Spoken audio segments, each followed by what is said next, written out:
Good afternoon. My name is Odie Hawkins, and I'm a day late to get something straight. Today is Tuesday, of course, for those who recognize days of the weeks. I've run into people who didn't do that. Who am I talking to? Zola, Salena-Hawkins herself. Yes, is, is joining me to talk about this book that I want to talk about on this particular segment. We started off the show trying to determine how we could best get into the market. A friend of ours said, listen, get out there on the street corner and sell it. yes. Get out. I got to say, where'd you get that jacket from? You think? Mama. Jewel. I got it's a Jewel. jewel. It's a jewel. It's a jewel. Well, going back to the program, Right. what my friend suggested was that I should bring out all the books. Oh, what do you got? What do you got? I got 38 published books, maybe 42, maybe, yeah. And zillions of other things and so forth and so on. And he says to me, I'm not going to say who this said, but Right. hey, are you supposed to be famous? Famous. I never thought I was famous. Mm-hmm. Well, why aren't you famous? You got 48 books published and all the rest of that. And, well, okay, what can I do about it? Well, he knew, talk to Zola. Mm-hmm. And she said, don't talk to me. You Good. remember that? Yes. She said, don't talk to me, talk to him. Thank you. And So talk I to, went back to and him. Talk to you. Talked to, Mm-hmm. and he says, well, people sell apples and mangoes and apples and why don't you get a book selling street corner? Mm-hmm. No. Oh, yeah, a book selling street corner, okay? Dig it. In today's world, I don't In think today's so. world, all you I got don't to think do is so. get out. Why would you pay somebody $2,500 to try to publicize what it is that you've been doing, Mm-hmm. you and Zola? When we know the work's the best. And I mean, there's maybe some better or more technology, but for the basic situation, there we are. it is, yeah. But I would suggest you get some libation. Oh, yeah. I'm drinking, Yes. myself, I'm drinking capoeira. And I'm drinking acai. And so, but do get yourself something to drink and maybe a snack as you watch our video today. Not a big sandwich, it's not gonna last that long. Because what we're calling in to say is, check this out. 38 books, half of them were printed by Holloway House, which became defunct after a reasonable period of time because they deserved to become defunct doing what it is they were doing with the books. They needed a very large wok to cook the books that they cooked, but that's another story for another time. Exactly.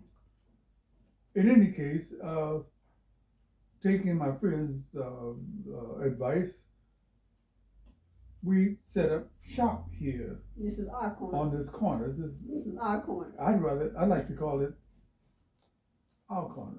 Yes, there you go. A moment. You new beat me to it. A new moment on our corner. On our corner. Yes, indeed. Okay, so it goes like this. We talk a little bit to each other. Hey, what you been doing? You know, say da da da. And she says, well, what have you been doing? Mm-hmm. That's not the way it happens at all.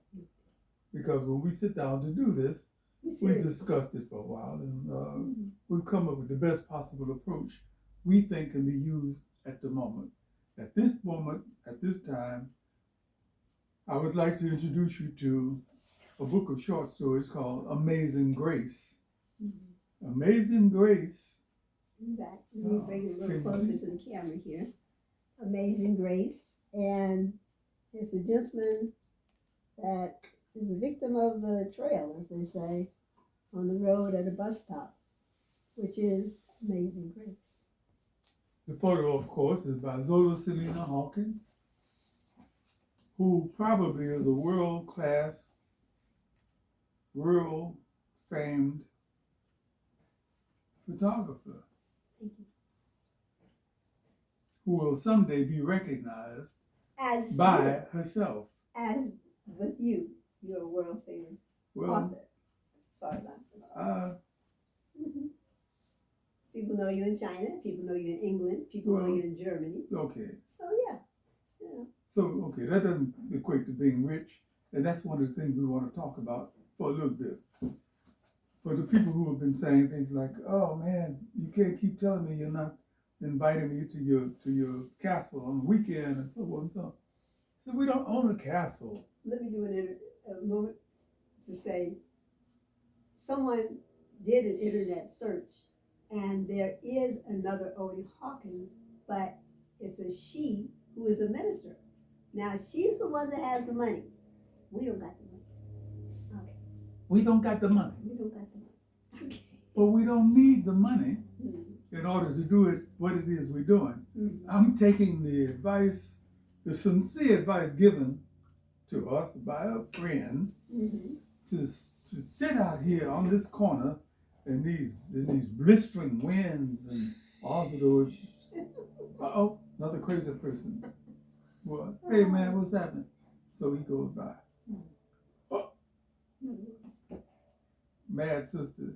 Hey sister, how you doing? She goes by. So that leaves us with each other and with you, the audience. Yes. And what I'm doing today is introducing you to one of the books that has a number of short stories in it. I'm not going to read a whole short story, but I would like to get you involved with the flavor of it, with the coloring. I'm trying to write stories about people that we should know, but we avoid knowing them because they are kind of flaky, they kind of quirky. Yeah. Not necessarily weird. Don't say weird. That's Not reserved for the top flight. But that's reserved for the JD. They're quirky. They're quirky, yes indeed. And thank you for my flowers today. And thank you for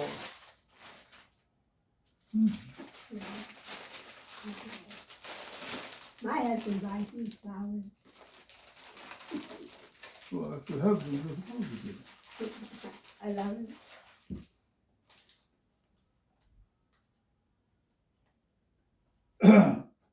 Let's start it off just saying this. Melvin Williams quizzed Paul Vernon about his subcontracting a guy to plow up his backyard. Hey, Paul, what's the deal, man? You trying to turn your back lawn into a cornfield? Paul didn't feel confident enough to tell his next door neighbor that he was having his back lawn plowed up to plant cotton in. Oh, I just thought I'd get the dirt turned up a bit. The second year, the showdown year, Paul stepped off the aisles between the rows. He felt real weird seeding cotton. There's that word again, Cotton. weird. Yes, weird. Oh, yeah. The O'Reillys spent hours peering through their blinds at the neat rows. What do you think of it, Peg? Potatoes? Are you pulling my leg or what? Family opposition intensified. Paul, we got to talk about this while these plants are still young enough to pull up and out. Yvonne, there's nothing to talk about. You know the terms of the will as well as I do. Oh, come on, man. That old guy was half nuts and senile at the end. No disrespect intended. I know all about that. But a deal is a deal. It's part of the contract we signed to get the first half of the $50,000, remember? The money that helped us get this house. But Paul, think about our neighbors, our friends. Tatiana told me that some of her girlfriends have started calling her Little Miss Sharecropper. And Lois asked me the other day, "Are things going down on the plantation?" Think about $25,000. Well, it's kind of hard to plant cotton, but go ahead. But please speak. Well, we tried planting some cotton and we couldn't get it to grow, so it's kind of hard. I don't know. Here in California, it was kind of hard. So it did refuse. It refused. It refused to grow. Anyway, but we did it. But Paul, think about our neighbors, our friends. Tatiana told me some of her girlfriends had started calling her Miss Sharecropper. And Lois asked me the other day, "Are things down on the plantation?" Think about $25,000. Oh, thinking of $25,000, are you aware that the short, bald-headed white guy sneaking around here last Sunday taking pictures over the back fence was from Greenberg, Shafton, and Weiss? The law firm. Are you putting me on? No. I kid you not, my lady. Either we do what the terms call for or we'll forfeit $25,000 to Granddad's favorite charity, the Cotton Growers Association of Lower Biloxi. I think that's what it's called. The Beverly Shores Community Club, responding to pressure from a black anti-cotton faction, sent one of their most diplomatic members over to have a chat with Mr. Vernon. Mr. Vernon, as you know, the Beverly Hills Community Club is doing everything possible to keep Beverly Shores safe from crime, maintain a high standard of life, and deal with community issues. Gotcha. Community issues. Community issues, yes. Mr. Lopez, my cotton field is not a community issue. Thank you. No, I'm sorry. Okay. Mr. Lopez, my cotton field is not a community issue. Community issue, yes. The most diplomatic member was forced to report that he was unable to budge Mr. Bernard. The guy has us over a barrel. There's nothing in our books that says he can't plant cotton. There you go. They finally took a look. Let's take a look at what will develop attitude, like the crazy Irishman was doing a couple of years ago. Mr. Lopez, please do not refer to people in our community as crazy Irishmen. So that's a little bit of a piece of one of the stories that happens in Amazing Grace. Right. The stories go from that kind of thing happening to people having ideas that are not shared by the community at large, because when you are different, people always see you as different.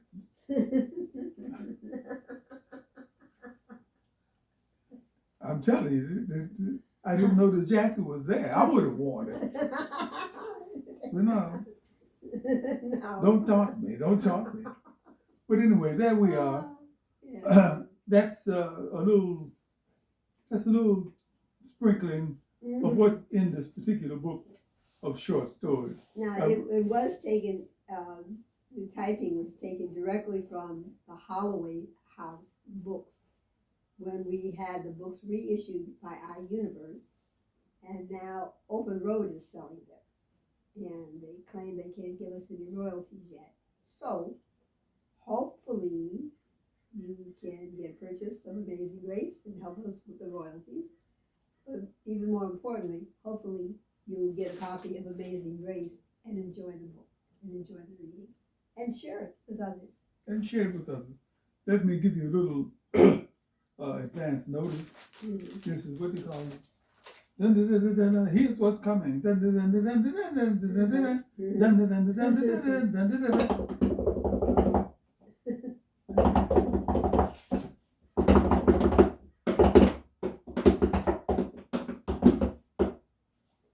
My wife become Gero. Working on it. Okay, the second book coming after Amazing Grace will be Midnight. Tell you what that's about when we get to the midnight. And then, of course, Black Chicago. Black Chicago is one of my favorite books because it makes an effort to investigate what Chicago was before it was called Chicago and also after it was called Chicago.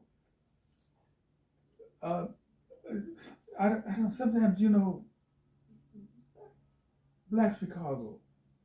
I have to, well, I have to start it off in Dr. Margaret Burroughs vein, who said to me, as you know, Chicago was first settled.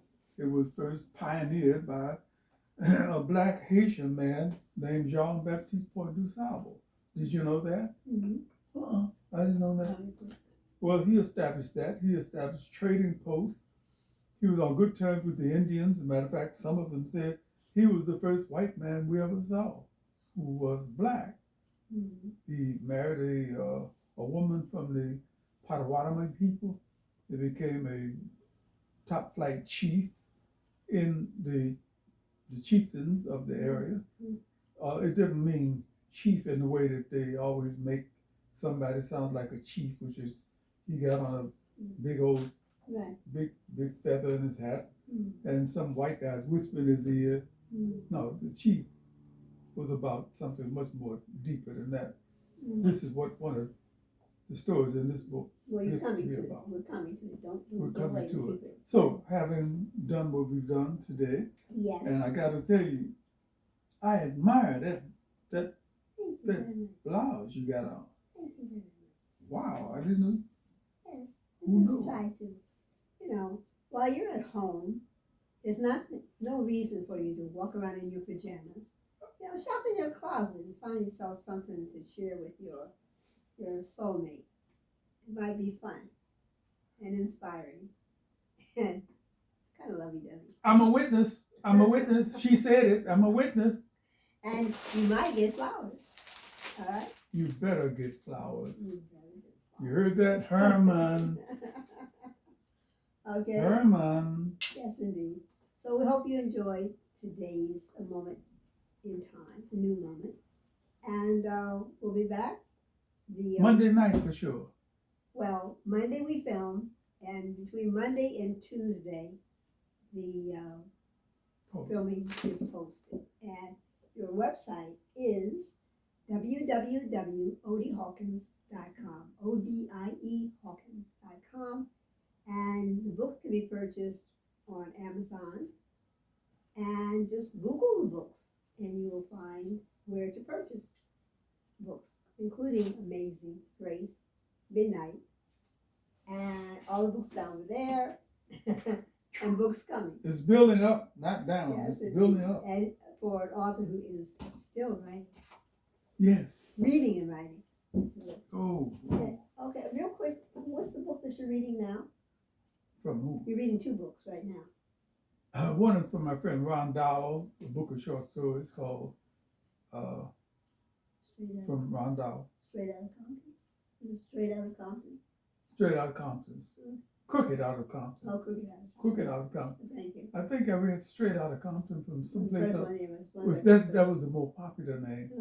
Okay. Ron, who is one of our Bible writing workshop compañeros, has written a book that will be of interest because several books. Ron knows what he's talking about. Right. And the second one that you're reading? That's one. The second one is by Coates. By Coates. Coates. Oh. Coates. What's that? Takashi Coates. Oh, A Message. Oh, okay. What's it called? The Message? The Message. Yes.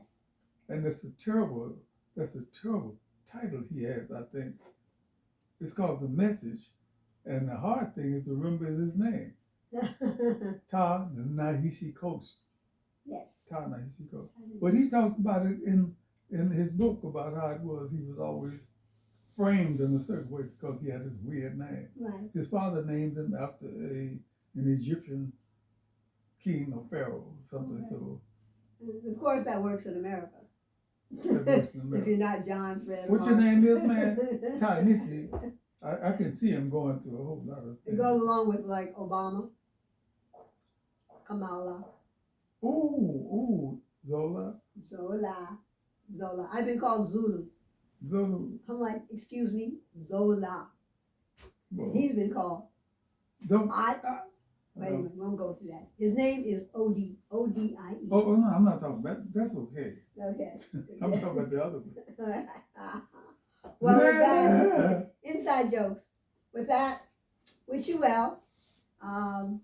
Missed our Tai Chi class today, but we will see you guys Friday. And that's about it, I guess. Any more to say? Stay good. Stay well. Stay good.